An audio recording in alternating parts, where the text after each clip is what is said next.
It was raining, of course. The kind of thin, steady rain that makes everything shine just a little too much under the streetlights. I was walking home from the late shift, hood up, earbuds in, when I almost tripped over it. A wallet. Brown leather, soaked through, lying right at the edge of the curb.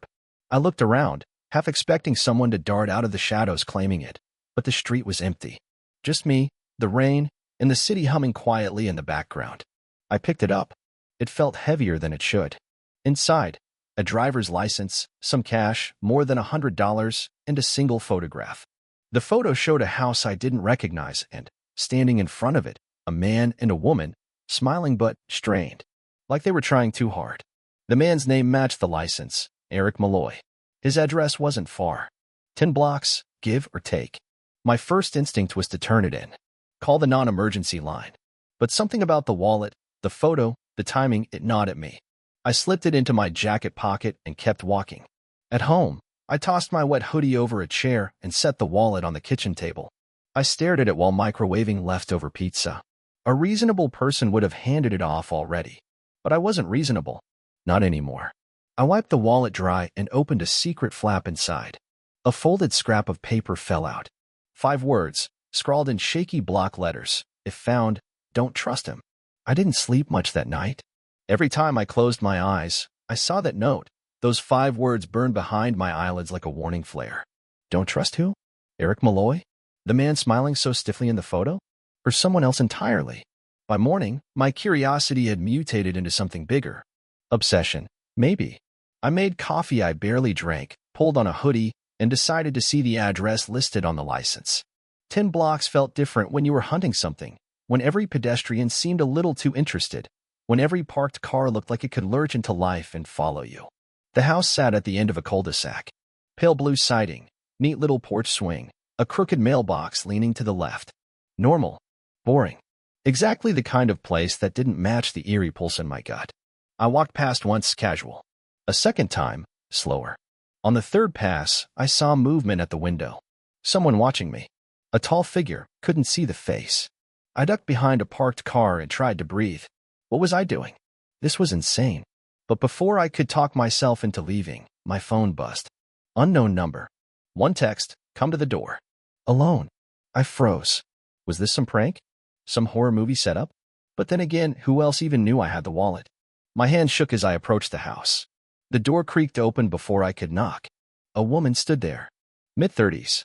Same woman from the photograph, but thinner now, worn down in a way the photo hadn't captured. You have it? She asked, voice barely above a whisper. I nodded.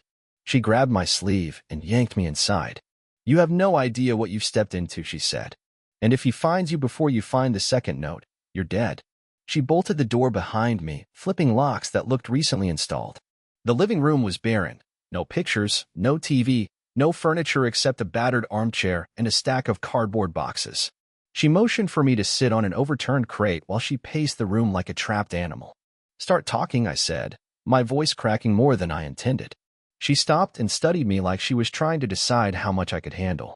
Finally, she said, Eric isn't who he says he is. He's not a husband, not a neighbor. He's a handler. Handler. Recruiter. For something old. Something we were supposed to have shut down years ago. She didn't answer that. Instead, she pointed at the wallet peeking from my jacket. The second note is the only leverage you have. Without it, you're just another loose end. Where do I find it? You'll have to earn it. Before I could ask what that meant, she threw me a battered Polaroid. It showed a payphone. A real one. One of the few left standing. A handwritten address was scrawled across the white border, 18th and Larkspur. You have to call the number taped under the receiver, she said. And you have to do it before noon. Otherwise, they'll find you first. I shoved the photo into my jacket. What about you? She smiled sadly. My part's over. I didn't understand then, but as I stepped out into the rain again, I realized she hadn't just been worn down, she was finished. Burned through. I sprinted the 10 blocks to the intersection. The payphone was there, barely, tucked into the side of an abandoned laundromat. A few coins still sat in the tray. I picked up the receiver. Underneath, scrawled on masking tape, a number, 555-0917. I dialed. 1 ring. 2. On the third, a voice answered. Who gave you this number? It asked, sharp and cold. My mouth went dry. The woman at Malloy's house. Silence. Then, you're already compromised. Listen carefully. You have 90 minutes. Find the diner. Find the locker. Or you disappear. Click. The line went dead. I turned around slowly and realized I wasn't alone. A man in a gray hoodie leaned against the laundromat wall, arms crossed, a cigarette burning between his fingers. He didn't move, didn't speak. Just watched me. I shoved the phone back into its cradle and backed away, hard hammering. 90 minutes. Find the diner. Find the locker. I sprinted down the block, ducking into alleys, weaving between cars until I was sure I wasn't being followed. The diner wasn't hard to find. Classic neon sign buzzing faintly. It sat on the corner like a relic from another decade, its windows fogged from the rain. I pushed inside, the bell over the door jingling half-heartedly. A waitress behind the counter gave me a glance, then went back to pouring coffee for a pair of old men arguing about baseball. I scanned the place. No one looked out of place. No one paid me any special attention. I found the lockers tucked away in a hallway near the bathrooms. Tiny square metal doors, numbered in fading black paint. Locker 13. I used the code from the wallet, 9137, and the lock popped open with a soft click. Inside, a manila envelope and a set of car keys. Scribbled across the envelope, for when the time comes. I stuffed them into my jacket and turned to leave. But standing at the end of the hallway was the man in the gray hoodie. Closer now. Smiling. He tilted his head, almost playful, and said, "They're already coming for you, you know. Might as well make it interesting." I bolted. Out the back door, through the rain, across the parking lot. Tires screeched nearby, someone giving chase.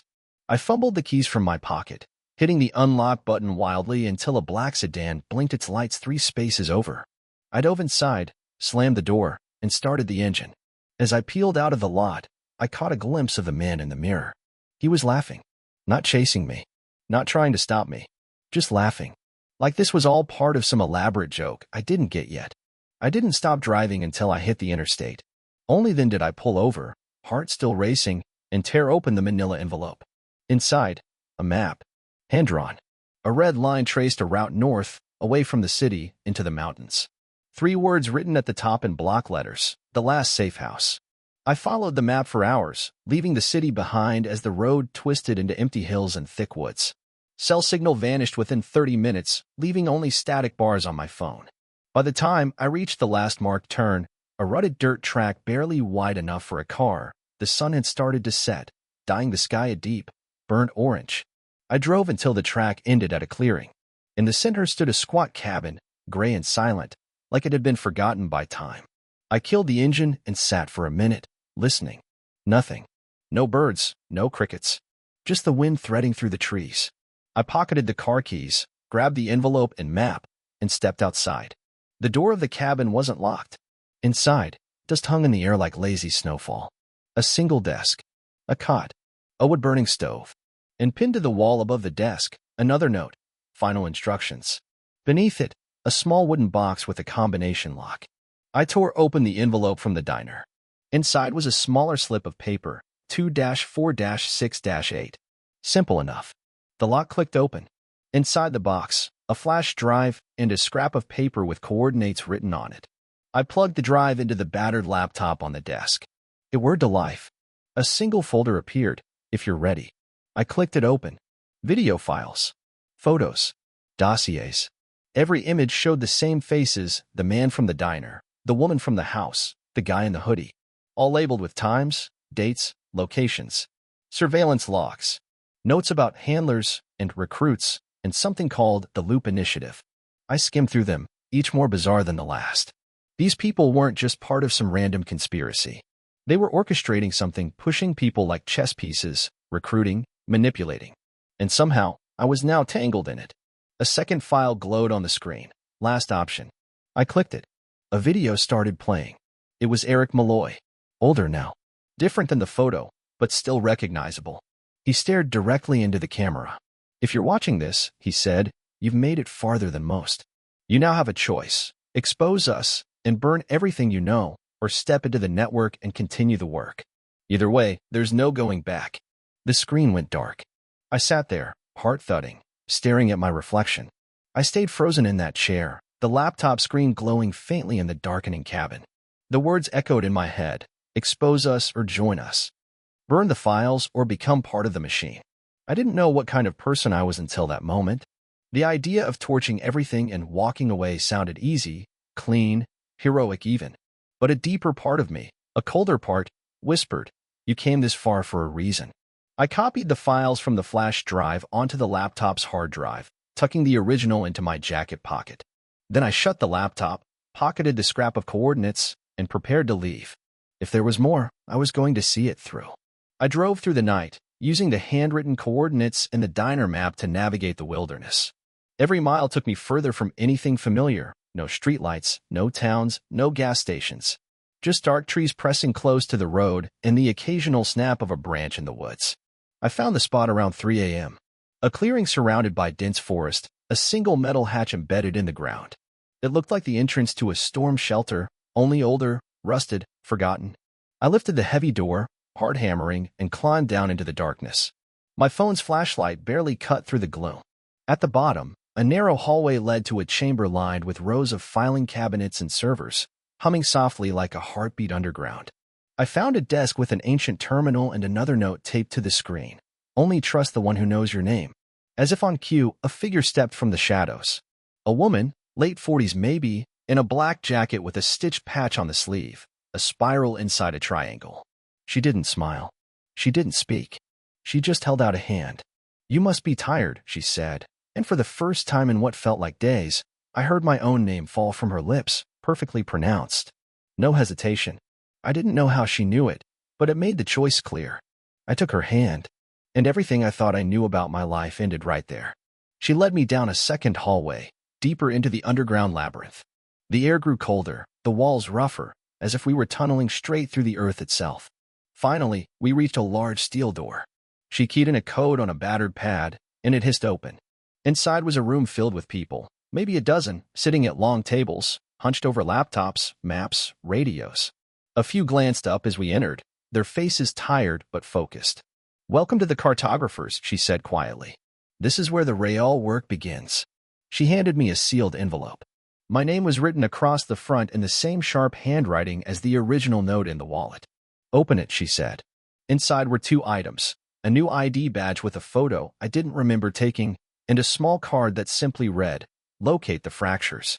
I must have looked confused, because she smiled for the first time. There are gaps in the world, places where things slip through. Our job is to map them, to understand them, before others exploit them. She led me to an empty workstation and left me there, staring at the screen, the ID, the card. I should have felt trapped. Instead, I felt more awake than I had in years. I started reading the files they loaded onto the terminal, reports of anomalies, strange disappearances, loops in time and memory. It wasn't fiction. It was happening. And somehow, I was part of it now. As the hours ticked by, I realized something else. This wasn't the end of the journey that began with the wallet on the sidewalk. It was only the beginning. The first assignment came sooner than I expected. Less than 12 hours after I sat down at the terminal, the woman returned with a slim folder and a grim look. "There's a new fracture," she said, "and it's close." Inside the folder was a satellite photo showing a rural town I didn't recognize, 2 highways intersecting, a cluster of old buildings, a patch of farmland turning brown at the edges. Scribbled across the top, Sutter's Cross. "Objects are slipping through," she explained. "People, too. Memories getting rewritten. We need eyes on the ground before it spreads." I nodded, too numb from exhaustion to argue. They gave me a small black backpack with supplies, a 2-way radio, a flashlight, a stack of coded field notes. "No weapons. This isn't combat," she said. "It's observation. Record what you see. Report anything that feels wrong." I drove out before dawn. Sutter's Cross felt abandoned when I arrived, despite the presence of a few dusty cars and flickering lights and windows. At first glance, it looked normal enough. But within minutes, I realized something was off. People's faces didn't match their voices. Street names changed depending on which direction you walked. The diner menu listed meals that didn't exist. Time hiccuped, watches slowing, then speeding up. I recorded everything, snapping photos, making notes. As I turned a corner by the town square, I spotted something that made my stomach drop, a second version of myself. Same clothes, same backpack, same stunned expression. He or I stumbled into a hardware store and disappeared. I stood frozen, the whole world tilting. Then the radio crackled to life. Anchor point destabilizing, said a voice I didn't recognize. If you see your reflection moving independently, run. I ran. Instinct took over, pure animal survival. I bolted from the town square, the radio clutched tight in my hand, feet pounding the cracked asphalt. Behind me, I heard it, the sharp, staggering footsteps of the other me, giving chase. But when I risked a glance over my shoulder, the street was empty. No one there. Nothing but the whine of the wind and the low hum of flickering streetlights. I turned another corner and skidded to a stop. The diner, the same one from before, stood before me. Only it wasn't the same. Its sign blinked in and out of existence. Chairs on the ceiling, customers frozen mid-bite. And hovering above the counter, a shimmering hole, like a heat ripple bent into a circle. The fracture. I knew it instantly. The radio crackled again. Anchor point breach. You have 60 seconds. Find the stabilizer. I scanned the diner.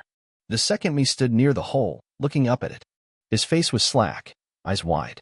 He wasn't moving anymore. He was stuck, caught in the bleed. I couldn't think. I could barely breathe. I stumbled into the diner, ducking under levitating silverware, feeling the air grow thick and cold. On the counter, wedged between two napkin holders, was a device the size of a pack of cards, a stabilizer. A spiral inside a triangle stamped on the casing. Same symbol from the safe house. I lunged for it. My fingers closed around the device just as the ground trembled beneath me. I pressed the button on the side without thinking. A pulse of energy blasted outward, flattening the room, snapping the floating objects back into place. The fracture shuddered and sealed shut. Silence fell. The other me vanished, gone like smoke on the wind. I staggered outside into the rain. My radio crackled one final time. Return to base, the voice said. You've been compromised. Prepare for extraction. They picked me up outside of town. A black SUV pulled alongside the shoulder, doors swinging open before it even fully stopped. Two figures in dark jackets motioned frantically. Now, one barked. I climbed in, drenched, trembling. The SUV sped off, fishtailing on the slick road. The woman from the cartographers, Elise, I finally caught her name, sat in the front seat, typing on a tablet. The driver never spoke. Elise glanced back at me once, her expression grim. You stabilized the breach. That's good. But now they know you exist. I wiped rain from my eyes. Who's are they? She hesitated. Another faction. They don't seal fractures. They exploit them. For what? Control. Power. Rewriting events. The landscape blurred by outside. A storm in full force. They'll come after you now, she continued. You touched the stabilizer. You're imprinted. What does that mean? It means you're part of the weave now. You can't walk away even if you wanted to. The SUV turned down a service road leading to a small, nondescript building tucked into the hills. No signs, no windows. Just concrete and steel. Inside, the world changed again. The facility was a maze, low ceilings, flickering fluorescents, a constant hum of unseen machines. They took my photo, my fingerprints, my voice print. Issued me new credentials. A badge marked, Level 2, Observer. Elise handed me a thick packet. This is your life now. Study it. Memorize it. There's no second chance. I stared at the packet. Dozens of locations. Dozens of targets. My old life, late shifts, cheap pizza, rainy sidewalks, felt like a story someone else had lived. And somewhere, deep down, I realized something cold and terrifying. I didn't want my old life back. They assigned me to a unit 2 levels deeper underground, where the walls were thicker, the air thinner, and the lights harsher. A place they called the Loom, a name whispered with a mix of reverence and dread. It wasn't a training center, not in the traditional sense. It was more like a data monastery. Silence was absolute. Eye contact was discouraged. Any interaction that wasn't mission-critical was considered a breach of protocol. Our jobs weren't glamorous. We didn't track bad guys or chase mysteries across continents. Instead, we watched for patterns, tiny, almost imperceptible glitches in the weave of reality. We logged them, analyzed them, tried to predict when and where the next fracture would occur. My handler, a gaunt man named Victor who wore the same gray cardigan every day like it was armor, explained it on my first day. Mistakes here, he said, tapping a thick manual on my desk, aren't punished. They're erased. I learned fast. I had to. I studied until my vision blurred and my hands cramped. I memorized the sequences, the anomalies, the terminology that still made little sense even after weeks. Days blurred into nights, the only markers the rotation of unfamiliar shifts in the cafeteria's grim attempts at edible food. Conversations were rare and whispered. Smiles were non-existent. I rarely thought about the wallet anymore, the trigger that had started this wild descent. It felt like it belonged to someone else, a character from a novel I'd read too fast and forgotten too soon. But sometimes, late at night, lying on the narrow cot assigned to me, I would pull out the stabilizer device hidden in my jacket, feeling its smooth, cool edges under my fingers. I kept it a secret. Victor never asked. Maybe he already knew. Maybe he understood that even here, buried beneath the earth, in a place designed to strip you of individuality, everyone clung to some artifact of who they used to be. Sometimes I wondered if I had been chosen, or if I had simply failed to walk away. Maybe it didn't matter anymore. Maybe choice was an illusion the moment I picked up that wallet from the wet concrete. I closed my eyes, listening to the low hum of the servers in the loom, and thought, this isn't the end. It's only the beginning. It happened late one night, when the servers were quieter than usual and the shift change meant fewer eyes on the halls. I sat at my desk staring at a series of anomalies blinking like distress signals on my screen, when a new file appeared, one I hadn't opened, one that wasn't supposed to be there. It was titled simply, Exit Strategy. I hesitated, glancing around. Victor's office door was closed. The other observers were hunched over their terminals, faces washed out in pale light. My hands moved before my brain could catch up. I clicked it open.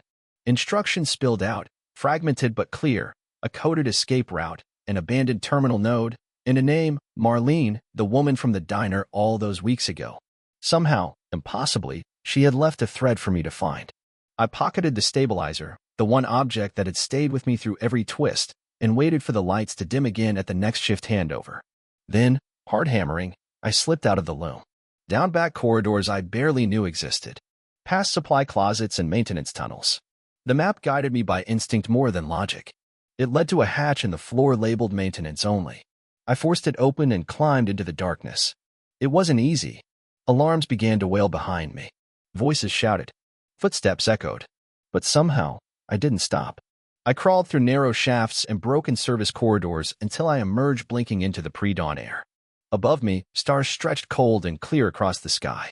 I stumbled forward, feeling the ground solid under my boots for the first time in months. And there, waiting in an old truck dusted with frost, sat Marlene. She didn't speak, just opened the passenger door. I climbed in without a word. We drove for hours, through back roads and forgotten highways, until the sun rose and burned the last of the frost away. Finally, Marlene pulled over at a weathered crossroads. She turned to me and smiled, the first real smile I'd seen in forever. You ready to make your own map? She asked. I nodded. No hesitation. No fear. The past was a pocketed wallet and a choice made long ago. The future, mine now, was a blank page. And I was ready to draw.